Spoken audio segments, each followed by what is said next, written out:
आज हम पॉलिटी की क्लास 7 करेंगे। क्लास 7 हो गई, क्लास 8 रहेगी, जो है वो क्लास 8 रहेगी। ठीक है, तो हमने पिछला आपको यहाँ छोड़ा था कि स्वतंत्रता, इससे पहले हमने आपको वो पढ़ लिया था, पहला वाला जो था आपका। ठीक है, आप सेकंड पढ़ रहे हैं स्वतंत्रता का, समता का अधिकार पढ़ लिए थे। अब दूसरा क्या है, स्वतंत्रता का अधिकार, जो 19 से 22 तक है। तो हमें किस किस प्रकार की स्वतंत्रता दी गई है वो बात कर लेते हैं। देखिए, मैंने आपसे कहा था कि जो पूर्ण अधिकार है, जो 17 है, वो पूर्ण अधिकार है। मतलब पूर्ण अधिकार का मतलब क्या होता है, जिन पर प्रतिबंध नहीं लगाया जा सकता।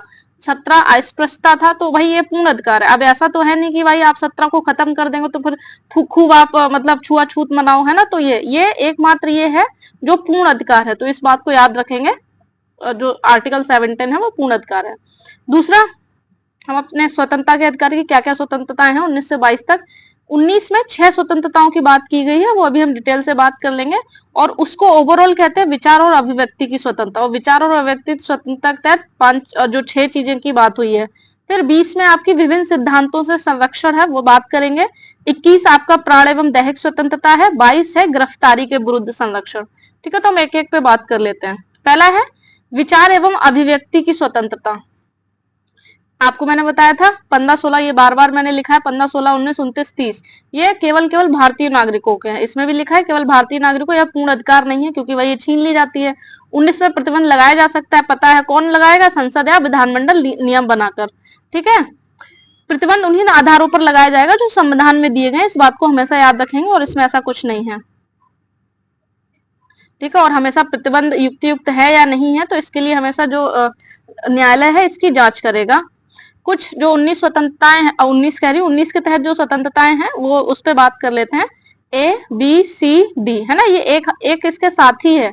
आप 19 1 करेंगे और उसके साथ ए, फिर बी, इस तरीके से। ठीक है, तो पहले तो विचार और अभिव्यक्ति की है कि भाई आप अपने विचार और अभिव्यक्ति आपकी जो भी है उसको आप एक्सप्रेस करें। जस्ट याद रखेंगे, एक के बाद, जैसे ये ए है तो इसके बाद 2 जो आ जाएगा। ठीक है, ये ए वाला पोर्शन नहीं, 19 2, 19 1 का 19 3, मतलब 2 3 4 5, ये प्रतिबंधों पे बात है।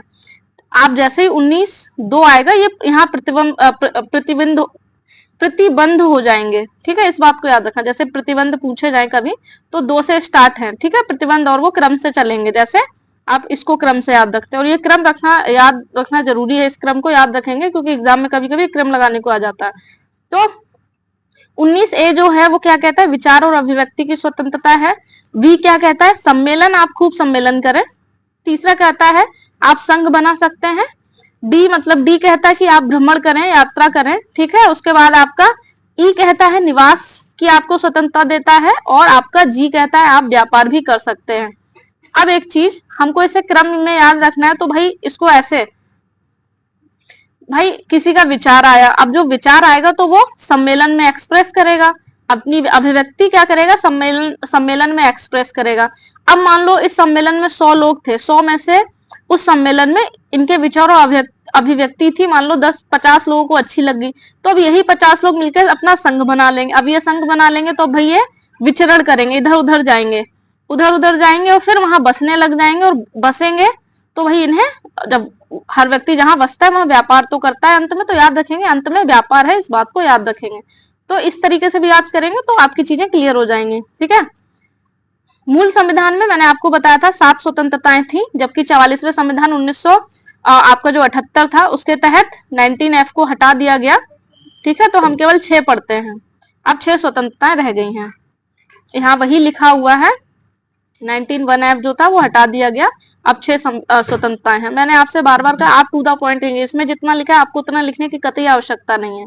ठीक है, क्योंकि मैं डिस्कस करती जा रही हूँ तो फिर उसकी इतनी आवश्यकता नहीं रहेगी, और आप चीजें कनेक्टेड हैं एक दूसरे से, ये भी याद रखेंगे। अब ये जो हम थोड़ा सा डिटेल पढ़ लें, 19(1) है जिसमें विचार और व्यक्ति की स्वतंत्रता थी, उसमें आप अपने विचार प्रकट कर सकते हैं, और इसी में प्रेस की जो है स्वतंत्रता आती है, जैसे आप छापते हैं, प्रकाशन, ये जो प्रेस वाला जो है वो 19(1)A में आता है, इस बात को याद रखेंगे, पूछता है। ठीक है, इसमें केवल इतना ही पूछता है। फिर राष्ट्रीय ध्वज फहराने का अधिकार है, अभिव्यक्ति के अंदर आप विज्ञापन करा सकते हैं, ठीक है, लेकिन भ्रामक विज्ञापन नहीं हो सकता। धरना और प्रदर्शन का अधिकार है। मान लीजिए आपसे पूछे राष्ट्रीय ध्वज फहराने का अधिकार किस बाद में ऐड किया गया है ना स्वतंत्रता के रूप में, तो नवीन जिंदल मामले में। ठीक है, ऐसे ही बस ये एक याद कर लेना, बाकी कोई जरूरी नहीं है। फिर इमैनुअल का एक केस आया था, उसमें एससी ने कहा था कि अगर कोई व्यक्ति मौन रह रहा है तो ये भी एक तरीके से उसकी अभिव्यक्ति है। ठीक है, वो अपने मौन रह के अपनी अभिव्यक्ति देना चाहता, तो मौन रहना भी एक अभिव्यक्ति है। इस केस को याद रखेंगे। फिर जो राजनीतिक हड़ताल है वो इसमें शामिल नहीं है। कामेश्वर केस में बोला था कि ऐसा नहीं, आप राजनीतिक हड़ताल करने लगे और ये आपका अधिकार नहीं होगा, फिर तो संसद बैठने लग जाएगी। ठीक है, बंद का आह्वान करना भी इसमें शामिल नहीं है। ठीक है, आप बंद नहीं कर सकते, ऐसे तो फिर सारी फैक्ट्रियां सरकार की जो है वो बंद हो जाएंगी। आप भूख हड़ताल भी नहीं कर सकते, इसमें शामिल नहीं है। हालांकि हम करते हैं प्रेशर बनाने के लिए, ताकि ये मामला जो है तूल पकड़े, तो आप देखते हैं जल्दी से जल्दी भूख हड़ताल को खत्म किया जाता है। तो ये सारी चीजें इसमें शामिल कतई नहीं है। फिर आपको पता है कि कोई भी अभिव्यक्ति हो, दो में मैंने बोला था, अब 2, 3, 4 ये क्रम से क्या चलेंगे आपके, आप पर प्रतिबंध लगाएंगे। लेकिन हम ये मोटा मोटा पढ़ लेंगे तो हमेशा प्रतिबंध इन्हीं के आधार पर रहेगा। संप्रभुता और अखंडता अगर आपकी प्रभावित हो रही है तो आप पे प्रतिबंध लग सकता है। राज्य की सुरक्षा के आधार पर प्रतिबंध लग सकता है। लोक व्यवस्था के आधार पर आपकी वजह से अगर विदेशी राज्यों के साथ हमारे मैत्रीपूर्ण संबंध खराब हो रहे हैं तो लग सकता है। सदाचार नैतिकता के आधार पर, न्यायालय की अवमानना के आधार पर, मानहानि, अपराधों के बढ़ावा के आधार पर, इन सारे आधारों पर जो है प्रतिबंध लग सकता है आपके अधिकारों पर। ठीक है, दूसरा हमने सभा सम्मेलन बताया था, तो भाई शांतिपूर्ण कर सकते हैं सभा सम्मेलन जितना करना हो। ठीक है, इसमें आप जुलूस भी निकाल सकते हैं, जुलूस निकाल आप इसी के तहत करते हैं। फिर संगम बना सकते हो, तो इसी के तहत सहकारी समिति जो है वो इसी के तहत आती है। इसीलिए 97वां संविधान संशोधन 2000 द्वारा अनुच्छेद में संशोधन करके हमने सहकारी समिति के गठन का मौलिक अधिकार बना दिया कि भाई 97वां संविधान संशोधन 2011 था। इसी के तहत क्या कहा कि अब भाई हर व्यक्ति अपना जो है चाहे अपना संगठन बना सकता है, और इसको क्या बना दिया, मौलिक अधिकार। ठीक है, सहकारी समिति वाला। ये 4 प्रतिबंध है। अब लेकिन याद रखेंगे, सेना और वैश्या संघ नहीं बना सकते हैं, इस बात को याद रखेंगे। ठीक, यात्रा कर सकते हैं आप, पूरे भारत में यात्रा कर सकते हैं, लेकिन साधारण जनता के हित में आपकी यात्रा को बाधित किया जा सकता है, या अनुसूचित जनजाति के क्षेत्र जो संरक्षित किए गए वहां नहीं जा सकते हैं। निवास का अधिकार है, आप भारत में कहीं भी निवास कर सकते हैं, लेकिन जहां पे प्रतिबंधित है वहां आप नहीं जा सकते। आप कोई भी कारोबार या ये सब मतलब उसकी स्थापना कर सकते हैं, वो आपका अधिकार है, लेकिन बार बार जहां प्रतिबंधित है वहां आप नहीं जा सकते। ठीक है, दूसरा एक और चीज इंपॉर्टेंट कि फुटपाथ पर हम जब व्यापार करते हैं, अगर ये परंपरागत है तो 19(1)(g) के अंतर्गत मौलिक अधिकार है। मान लीजिए परंपरा चली आ रही बहुत सालों से, लंबे सालों से, तो फिर वो एक तरीके से उसका मौलिक अधिकार बन जाता है, लेकिन जिसे समाप्त नहीं किया जा सकता। इसीलिए आप देखते हो जो बहुत पुराने लोग हैं, जब उनको हटाया जाता है तो उनको पुनर्वासित किया जाता है, ताकि उनका मौलिक अधिकार जो है वो सुरक्षित बना रहे। फिर धार्मिक और सांस्कृतिक आधार पर कुछ निश्चित क्षेत्रों में मांस, मछली, अंडे के व्यापार को प्रतिबंधित किया जा सकता है ना। जैसे अब ये नहीं कि आप धार्मिक स्थल है या सांस्कृतिक स्थल वहां का हमको खाना ही है नॉनवेज, तो वहां पे प्रतिबंध लगाया जा सकता है। लॉटरी खेलना एक जुआ है, ठीक है, इस पर भी प्रतिबंध लगाया जा सकता है। मतलब प्रतिबंधित है जो चीजें आपको नैतिक रूप से भी गलत है, तो वो प्रतिबंध आपको मैंने बता दिए वही रहेंगे।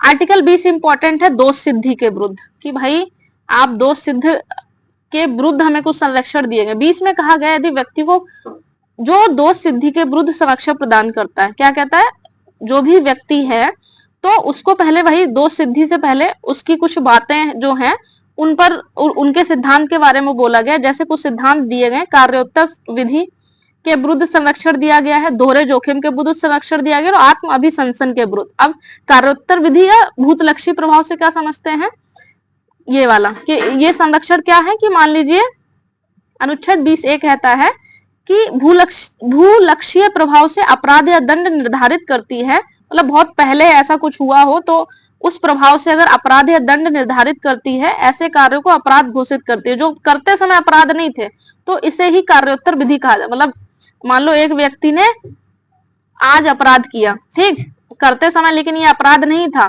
ठीक है, बी व्यक्ति ने, लेकिन अब यही व्यक्ति जब दूसरे दिन हुआ, इस दिन कानून बन गया, तो ये वाला जो है मतलब ये कह रहा है करते समय जो अपराध नहीं था लेकिन बाद में ये हो गया, तो ऐसे में आपको संरक्षण मिलेगा। आप कह सकते कि भाई जब ऐसा आपने उस समय तो आपको कोई कानून था ही नहीं, तो आप हमको कैसे गिरफ्तार कर, तो एक तरीके भूतलक्षी प्रभाव से संरक्षण या कार्योत्तर विधि जिसको कह सकते हैं। दूसरा, किसी भी व्यक्ति को किसी अपराध के लिए तभी घोषित दोषी ठहराया जाए जब किसी विद्यमान कानून का उल्लंघन किया। सीधी सी बात है, उसने आज किया और आज कोई कानून नहीं है, तो आप ये तो नहीं कह देंगे कि भाई दूसरे दिन आप ये नहीं कह देंगे कि भाई उसने बहुत पहले ये काम किया था इसलिए इसको आज सजा दी जाएगी, तो इससे संरक्षण आपका हो गया, ये बात कह रहा है बार बार। ऐसा अपराध विधियों में सामान्यतः ये वाला जो कार्योत्तर विधि है भूतलक्षी है, ये लागू नहीं होता, लेकिन सिविल या कर संबंधी मामलों में ऐसा लागू हो जाता है। ठीक है, मान ले कह दें कि 2000 इस समय 24 चल रहा है और कह दे कि 2022 के बाद के जितने भी लोग हैं उनको अपनी इस संपत्ति का इतना देना होगा, तो इस तरीके का कोई है, लेकिन अपराध विधि में ऐसा नहीं होगा क्योंकि वहां फिर सजा वाला हो जाएगा। इसमें क्या होगा, सिविल या कर मामलों में ये सिद्धांत लागू हो सकता है। हाँ, लेकिन आपराधिक मामलों अगर ये कह दे कि हाँ इसका दंड कम किया जा सकता है, दंड कम किया जा सकता है, ये इस मैटर में तो आपका भूतलक्षी प्रभाव जो है वो लागू हो जाएगा, लेकिन आप दंड को बना नहीं सकते। लेकिन मान लो उसने आज ये दंड किया है, इसकी सजा 20 वर्ष थी, अब आप नेक्स्ट डे इसी आपने ऐसा कानून बना दिया कि इसकी सजा 15 वर्ष कर दी, तो अब इसको इसका लाभ मिल जाएगा। लेकिन ये नहीं कि इसने आज काम किया तो आप इसकी सजा को नहीं बढ़ा सकते, लेकिन कम कर सकते हैं। तो आपराधिक मामलों में भी जहां सजा कम होगी वहां इसको लागू किया जा सकता है। नेक्स्ट अपना सिद्धांत था दोहरे जोखिम के विरुद्ध संरक्षण, जो 20B था। क्या कह रहा था, एक ही अपराध के लिए व्यक्ति को बार बार अभियोजित या दंडित, ये वाला शब्द एज इट पूछा गया था, है ना, लोगों को याद ही नहीं था, अभियोजित या दंडित नहीं किया जाएगा। इस सिद्धांत इस बात पर आधारित है कि किसी भी व्यक्ति को एक अपराध के लिए एक से अधिक बार जोखिम में ना डाला जाए। अब मान लो एक व्यक्ति ने कुछ किया, अब ये नहीं, अब एक व्यक्ति ने एक कर दिया, अब जब देखो बार बार उसे उसी चीज की सजा मिल रही, उसी चीज को, तो इस बात से संरक्षण है। दूसरा,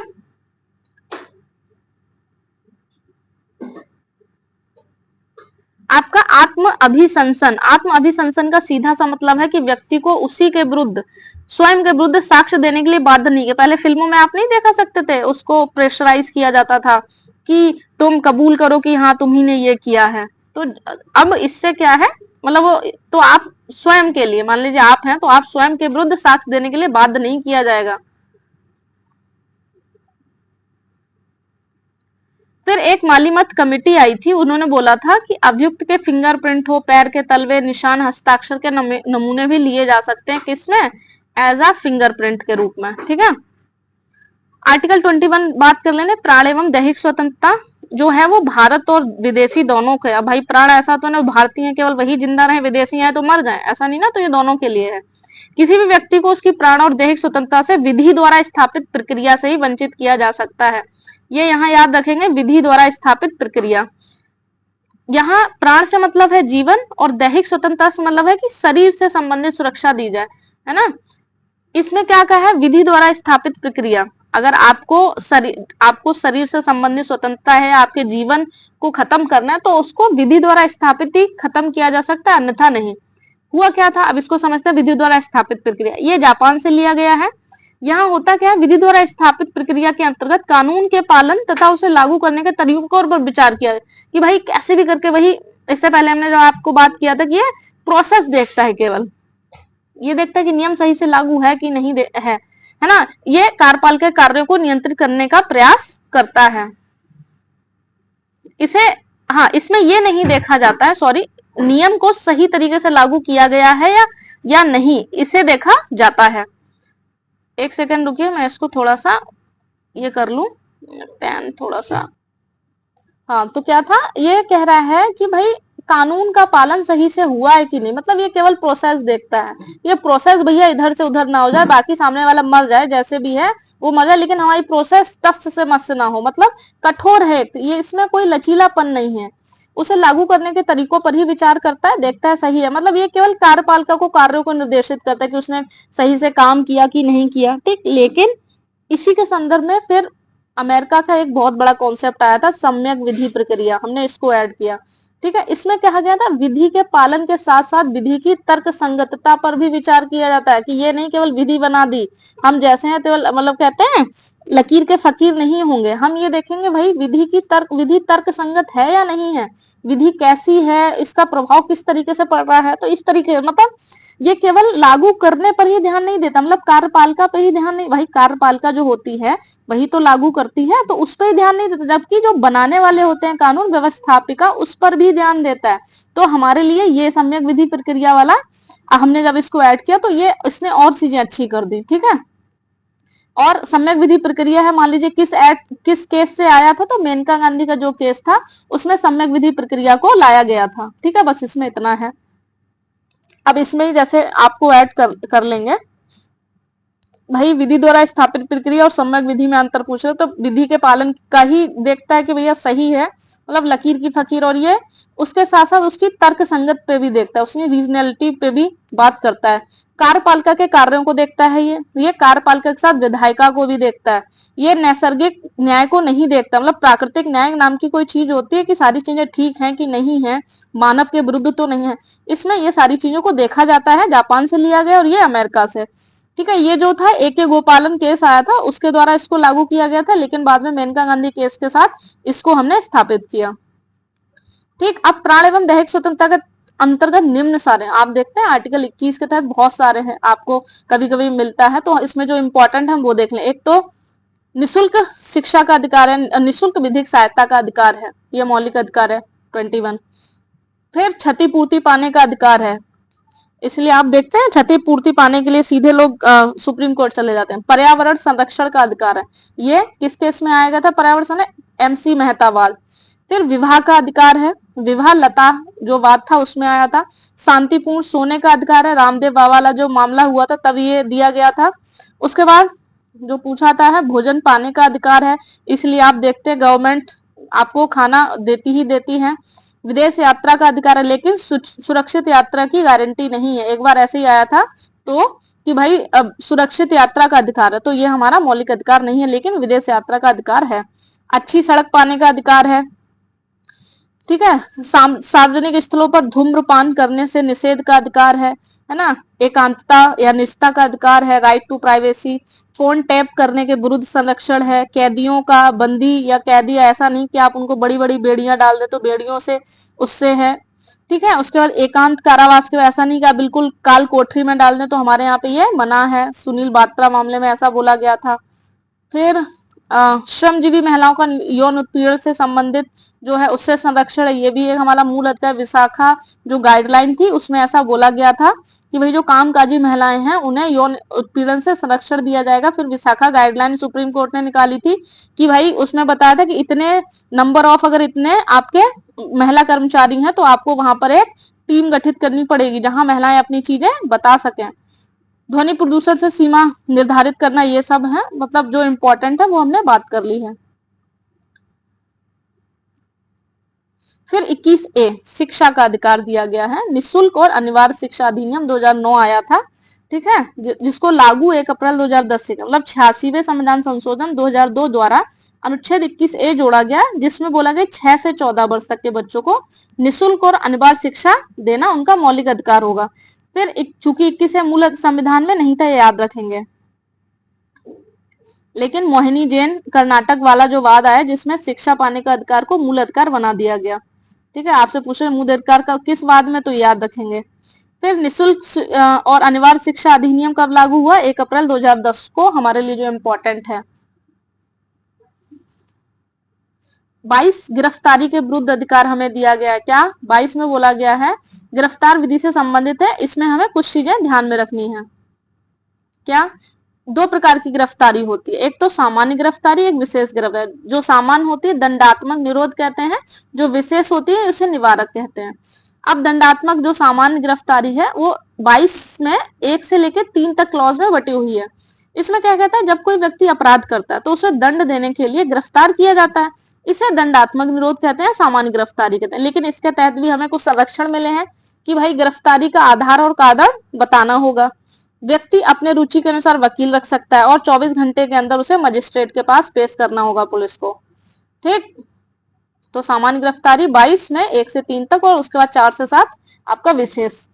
इसमें आने जाने का समय नहीं ऐड किया जाएगा। पता चले 24 घंटे कहीं लग रहा है 8-10 घंटे लग जा रहा है, तो वो तो कह रहा है अरे 24 घंटे से ज्यादा हो गया तो फिर उस पर कार्रवाई हो जाएगी, तो आने जाने का समय ऐड नहीं किया जाता। और अगर 24 घंटे से अधिक ज्यादा रखना होगा तो मजिस्ट्रेट के आदेश से ही रखा जा सकता है।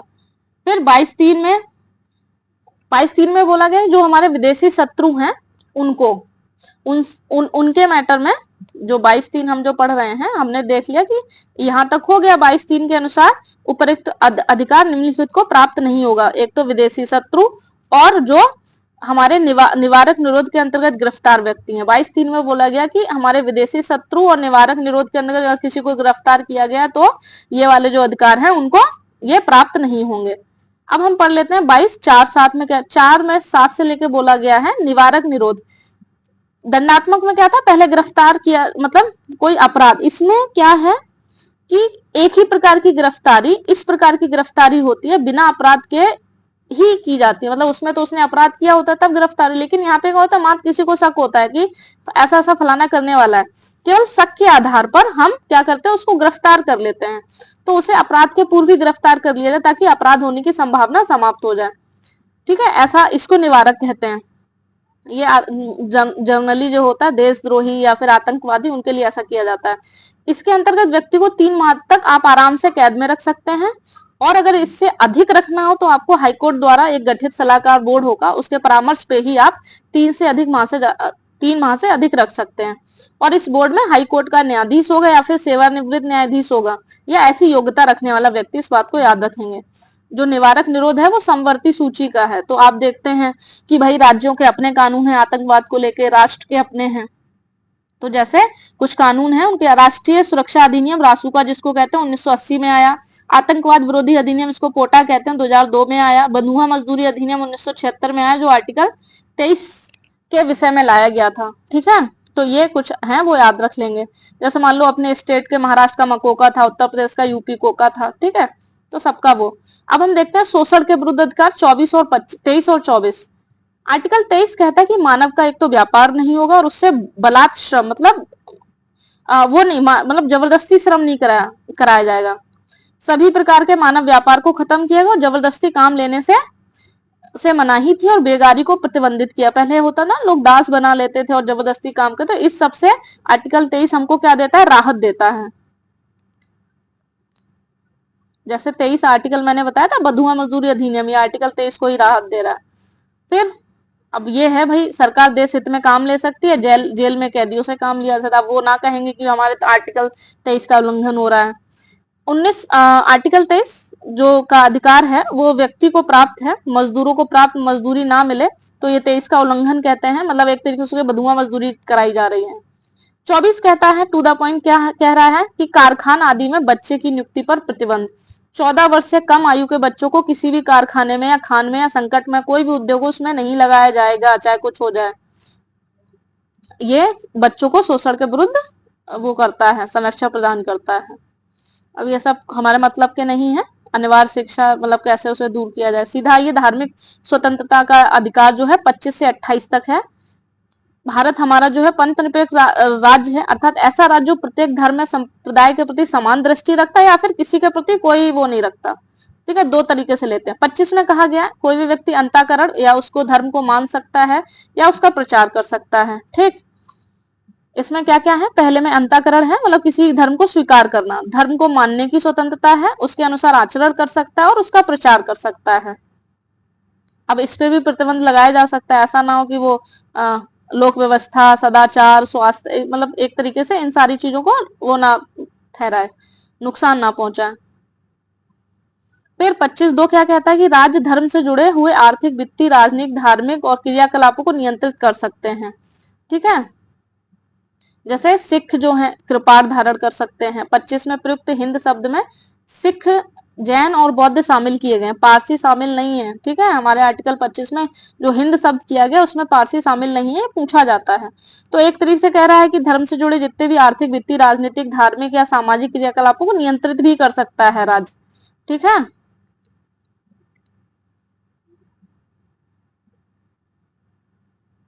फिर 26 कहता है कि धार्मिक कार्यों का प्रबंध भी कर सकता है व्यक्ति, वो चाहे तो संस्थाओं की स्थापना कर सकता है ना, संपत्ति का अर्जन कर सकता है, ये सारी चीजें।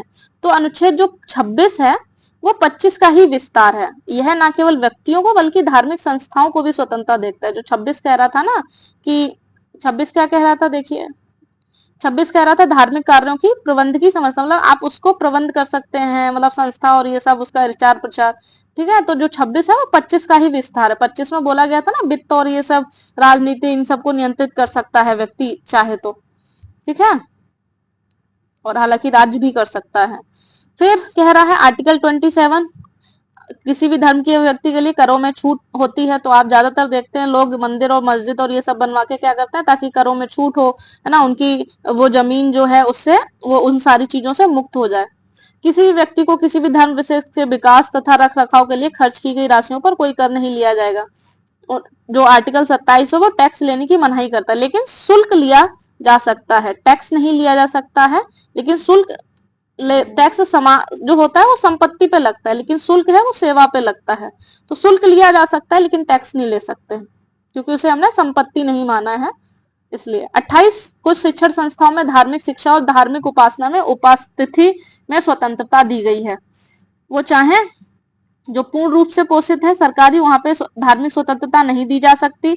ऐसे कोई शिक्षण संस्थान है जो धार्मिक न्यास से स्थापित है, मतलब उनका जो मूल है वही धार्मिक है और धर्म के द्वारा यह मानता है, तो धार्मिक शिक्षा दी जा सकती है। लेकिन ऐसा ऐसा भी तब होगा कि भाई या तो छात्रों की अनुमति ले ले या फिर उनके अभिभावक की, अगर छात्र छोटे हैं तो कुल मिलाकर धार्मिक शिक्षा सरकारी में तो कतई नहीं दी जा सकती, गैर सरकारी में भी दी। लेकिन जो धार्मिक न्यास से मतलब व्यक्ति जिनका नींव ही धर्म है वहां वो दे सकते हैं। फिर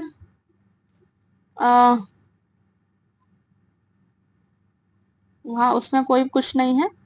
संस्कृति और शिक्षा का अधिकार 29 और 30। भारत विभिन्नताओं वाला देश है, इसलिए आवश्यक है कि भाई संस्कृति, भाषा और लिपि की विविधता को तीन चीजें जिसको संभाला याद कर सकते, संस्कृति, भाषा और लिपि। तो 29 में कहा है अल्पसंख्यक वर्ग के हितों का संरक्षण।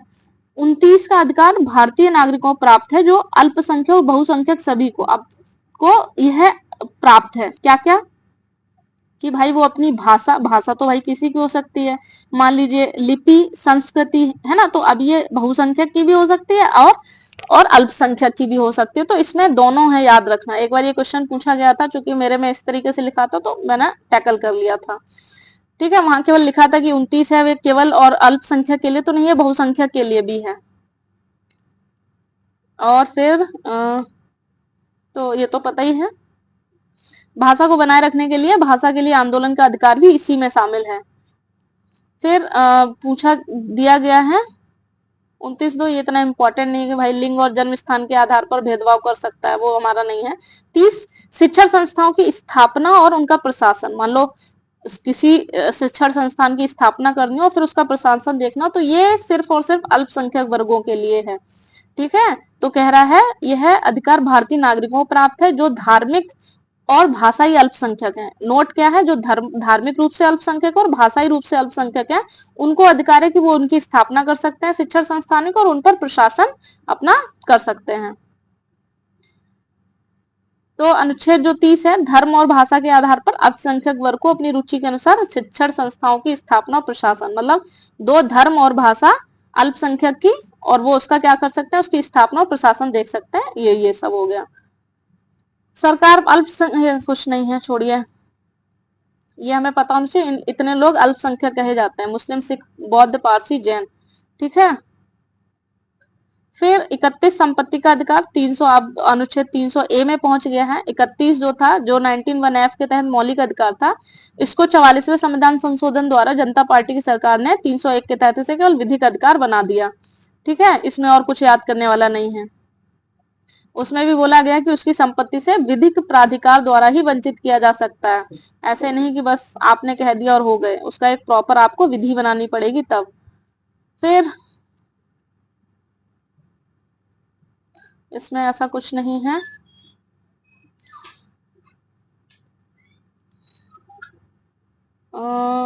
जुड़ा गया एक 25वां संविधान यहाँ इंपॉर्टेंट है। एक 25वां संविधान संशोधन 1971 आया था, जिसमें 31C जोड़ा गया। और इसमें कहा था, एक 31C जो है आर्टिकल, याद रखेंगे, ये बहुत इंपॉर्टेंट है। इसमें ये 25वां जब संशोधन आया 1971 का, तब ये जोड़ा। इसमें क्या कहा गया कि कुछ डीपीएसपी को मौलिक अधिकार पर वरीयता दी गई। मतलब हमारे यहाँ पे वैसे क्या है कि मौलिक अधिकार को प्राथमिक रूप से रखते हैं, बाद में डीपीएसपी को, क्योंकि ये न्यायालय द्वारा लागू नहीं है, एक तरीके से ये राज्य के लिए निर्देश है। लेकिन 25वां संविधान संशोधन 1971 जब आया तो 31C जोड़ा और बोला कि कुछ डीपीएसपी को मौलिक अधिकारों पर भी वरीयता देंगे। और वो मौलिक अधिकार क्या है? अनुच्छेद 39BC, वो हम जब पढ़ेंगे, को अनुच्छेद 14 और 19 पर जो मौलिक अधिकार है, 14 समता और 19 बाक, इनसे ज्यादा इन वाले पर 39BC पर प्राथमिकता दी गई। मतलब इनको तो हानि पहुंचेगी तो चलेगा, लेकिन इनको हानि नहीं पहुंचेगी। ठीक है, इसको हम डिटेल में बात करेंगे, इसके लिए परेशान नहीं होंगे। आप चाहें तो बस इतना लिख सकते हैं, अनुच्छेद 29 से इतना जोड़ा गया जिसमें मौलिक डीपीएसपी को मौलिक अधिकारों पर वैधता दी गई। ठीक। 32वां संवैधानिक उपचारों का अधिकार की बात की गई। आपको पता है कि ये जो उपचार है, एक तरीके से हमें जो अधिकार मिले हुए हैं, मान लो जब अगर ये आहत हो जाए या इनका एक्सीडेंट हो जाए, है ना, राज्य उनका एक्सीडेंट कर दे, कोई व्यक्ति कर दे, तो भाई उनके उपचारों के लिए कुछ व्यवस्था की गई है।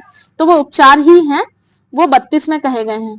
और इस उपचार को किसने क्या कहा? अम्बेडकर ने इस उपचार को संविधान की आत्मा और उसका हृदय बोला। भाई भगवती ने बोला कि लोकतांत्रिक भवन की नींव है। वही सुप्रीम कोर्ट ने भी इसे आधारभूत ढांचा माना। ठीक है, ये 3 चीजें याद रख लेंगे, लिख लेंगे। अब उपचार कैसे दिए जाएंगे? एससी 5 रिटों के माध्यम से व्यक्ति का उपचार करता है। संसद चाहे तो नियम बनाकर इन मौलिक अधिकारों के संबंध में रिट का जो अधिकार है वो अन्य न्यायालयों को भी पैदा कर सकता, मतलब दे सकता है। हालांकि हाईकोर्ट और सुप्रीम कोर्ट का वो चाहे तो निचलों को दे सकता है, लेकिन करेगा कौन? संसद।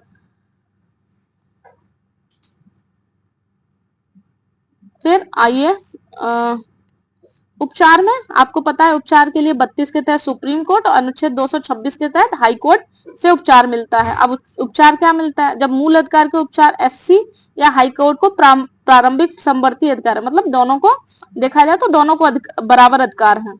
लेकिन अगर क्षेत्राधिकार की बात करेंगे तो हाई कोर्ट का ज्यादा हो जाता है, क्योंकि सुप्रीम कोर्ट केवल मूल अधिकार देता है, लेकिन हाई कोर्ट के बहुत सारे इसमें हैं, वो आगे देखेंगे।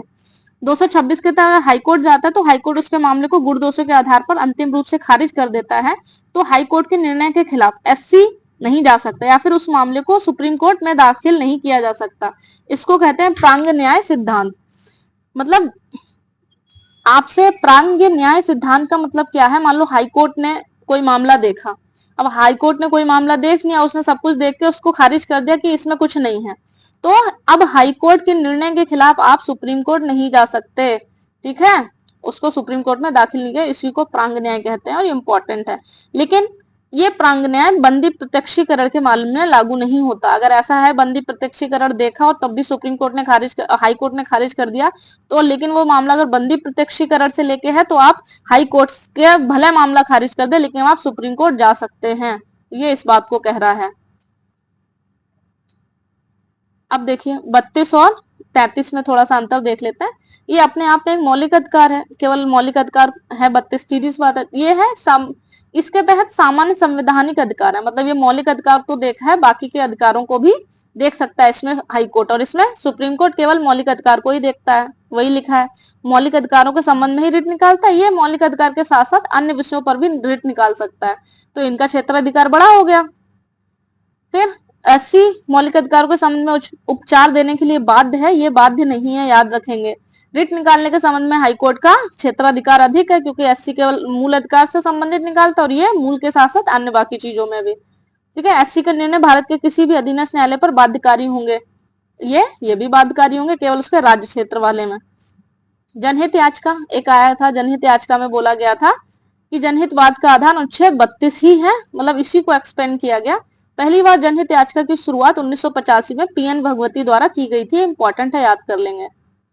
इसका उद्देश्य ये था कि भाई सब तक कानून जो है पहुंच हो जाए सुप्रीम कोर्ट तक। कोई भी प्रबुद्ध व्यक्ति या संस्था पीड़ित व्यक्ति के अधिकारों की रक्षा के लिए न्यायालय में अपना वाद दायर कर सकता है। मान लीजिए हमारे यहाँ पे इतनी जो जनता थी साक्षर, ये सारी चीजें नहीं थी, तो भाई दूसरा व्यक्ति उनकी मदद के लिए आगे आ सकता है। इसके माध्यम से पत्र, ईमेल, स्वतः संज्ञान लेके भी सुप्रीम कोर्ट रिट मतलब रिट जारी कर सकता है जनहित याचिका के माध्यम से। फिर पीएन भगवती और जस्टिस कृष्ण अय्यर, दो लोग थे, पीएन भगवती और जस्टिस कृष्ण अय्यर ने जनहित याचिका का प्रारंभ करने के लिए इनको जाना जाता है। कभी अगर केवल दो आ जाएं, एक कूट और दो कूट, तो ये भी हैं, याद रखेंगे। सर्वाधिक याचिका इन्हीं के समय में आई।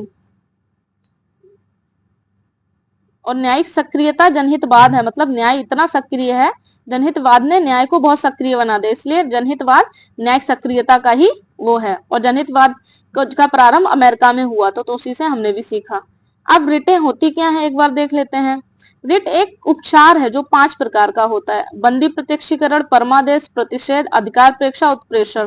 ठीक है, इंग्लिश वाले यहाँ देख लेंगे, हालांकि इंग्लिश का तो बैच नहीं है। बंदी प्रत्यक्षीकरण कहता है कि एक कार्यपालिका रिट है, मतलब कार्यपालिका के लिए कि कार्यपालिका ने कैसे काम किया या नहीं किया, ये उस पे है। तो ये दैहिक और स्वतंत्रता से संबंधित उपचार प्रदान करती है। इसका शाब्दिक अर्थ कहता है कि बंदी को, जो भी बंदी, उसको सशरीर न्यायालय में प्रस्तुत किया जाए।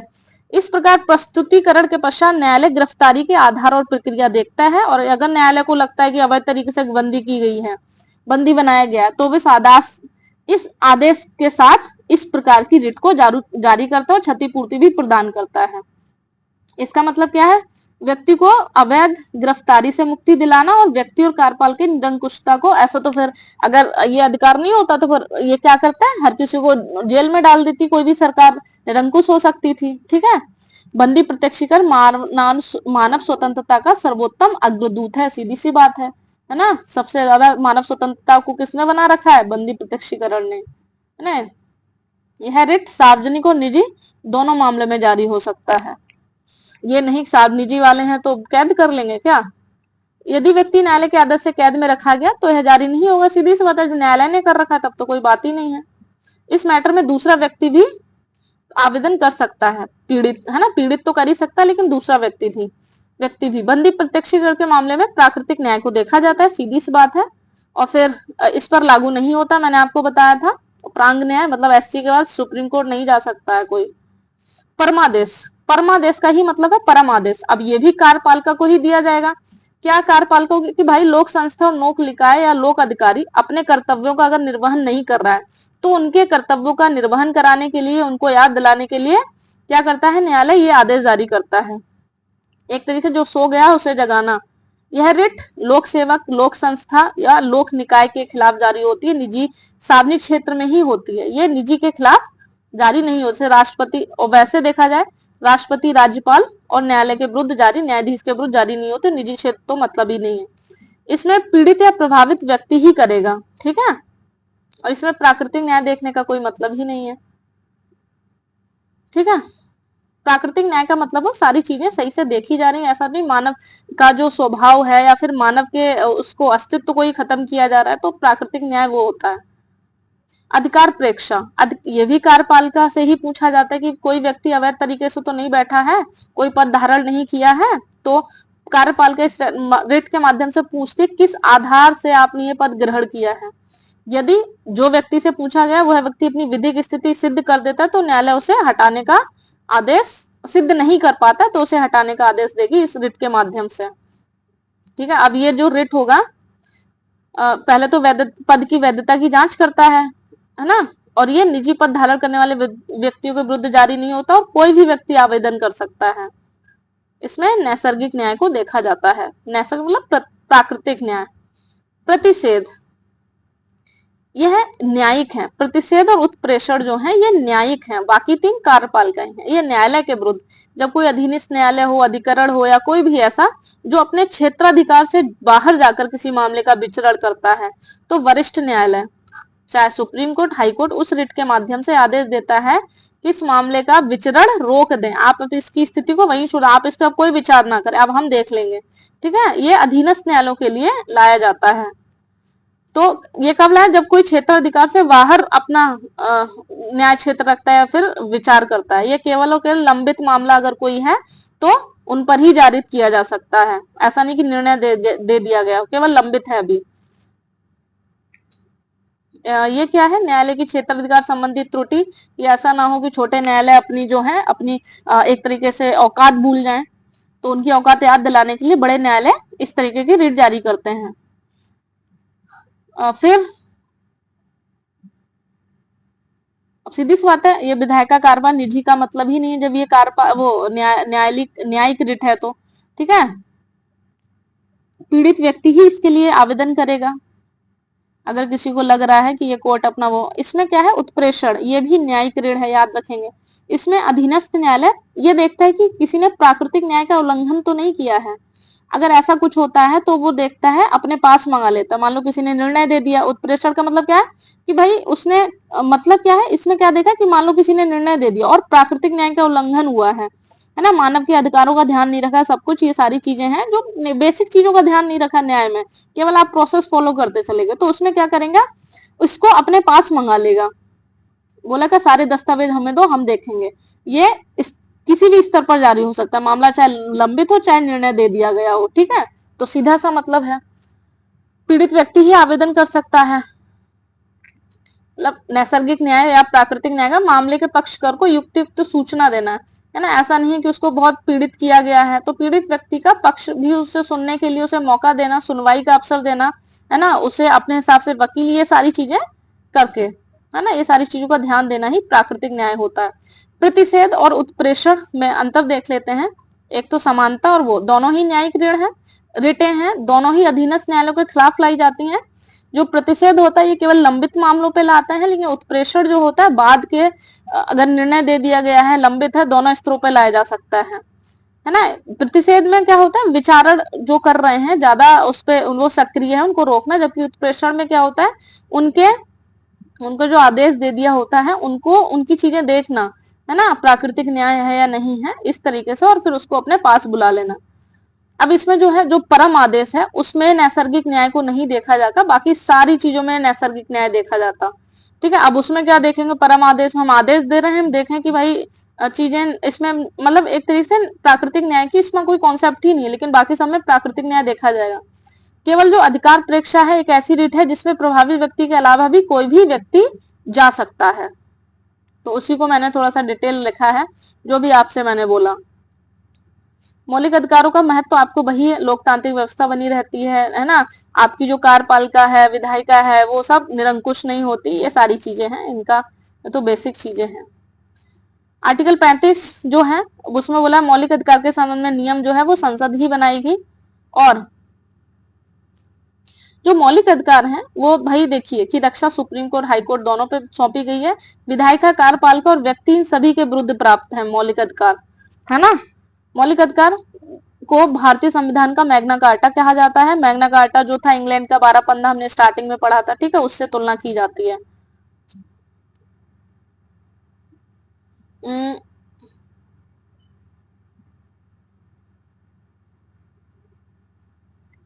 फिर राज्य के नीति निर्देशक तत्व हैं। अब हम डीपीएसपी पढ़ेंगे, ये वाला जो है पोर्शन इतना ही है और इससे बाहर नहीं आएगा, ठीक है। और आएगा तो देखिए मैंने आपको जिस तरीके से समझाया है आप उस तरीके से समझ के इन चीजों को करने का प्रयास करेंगे, ठीक है।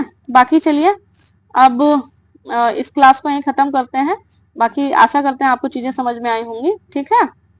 मेरा ज्यादा से ज्यादा प्रयास है इसको जितना जल्दी हो सके खत्म कराया जाए और जल्दी से जल्दी एक साथ 2 सब्जेक्ट लाए जाए, ठीक है। बाकी थैंक यू सो मच।